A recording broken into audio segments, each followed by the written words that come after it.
make your luck. You got to make your luck. And if you make it, if you keep putting forth the maximal effort, that luck's going to come. You're going to make your luck happen. We lie to ourselves. We don't tell ourselves the way things really are. And when we do that, then we can't fix our problems. If we can't fix our problems, we're not going to improve. So we have to be truthful to ourselves. I have to be truthful to myself. You have to be truthful to yourself. You have to stop rationalizing, stop making excuses, stop telling yourself little watered down assessments of where you're really at. Tell yourself the truth so that you can get where you want to go. You can be who you want to be. You can be who you should be. Who you should be when you do what you know you should do, when you pay attention to the little things, when you implement discipline, true and unflinching and unmitigated discipline in your life, when you stop trying to find a sweatless solution, when you look for weaknesses to work on, when you allow no easy excuses. And all that starts when you stop lying to yourself. When you stop lying to yourself, that's when you can become who you know you should be. When you tell yourself the truth about where you are so you can make sure you are in the right place. And if you're not in the right place, then you can get yourself on the path to get there. The path of discipline, the path of hard work, and the path of truth.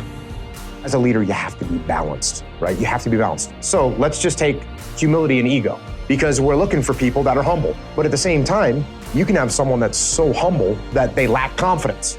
That's bad. On the other side of that spectrum, you can have someone that's so confident that they're overconfident, their ego's big, and they don't listen to anyone else. Where do you want to be? You want to be balanced, somewhere in the middle. I talked about the fact that you need to be articulate as a leader. That's great. Can you be a leader that talks so much that people stop listening to you? The other end of the spectrum is you are a leader that doesn't say enough, and now the team doesn't know what direction they're supposed to be going in. So where do you want to be? You want to be somewhere in the middle. You want to be balanced. You're not going to make any excuses. You're not going to blame anyone else. You're going to take ownership of whatever happens. And when something goes wrong, instead of pointing fingers and blaming someone else, you're going to take ownership of that problem. You're going to take ownership of figuring out what the solution to that problem is, and you're going to take ownership of implementing that solution. So that is the number one thing that I'm looking for a leader to do, is to take ownership of the problems. And again, we call that extreme ownership. Those days when I'm tired or worn out or just basically sick of the grind, what do I do on those days? I go anyways. I get it done, even if I'm just going through the motions. I go through the motions. I don't really want to work out. I work out. I really don't want to hammer on a project. I hammer on the project. Don't really want to get up and get out of bed. Yeah, I get up and get out of bed. Now, these could be signals that you need some time off. And those signals might be right. They could be correct.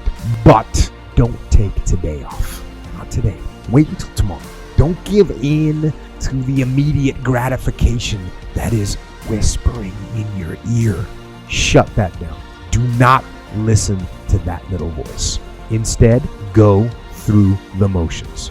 Lift the weights. Sprint the hill.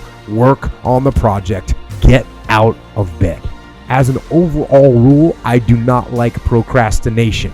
You need to get things done. But if you are going to rest, that is one thing that you should procrastinate on. That's the one thing I want you to put off until tomorrow. And if, when tomorrow comes, you still feel like you need to rest or you need to take a break, then okay, take it. But the chances are you won't.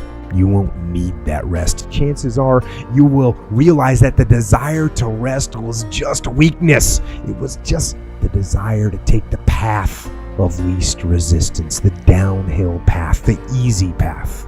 And by simply going through the motions, you overcame that path. And you stayed on the righteous path, the disciplined path.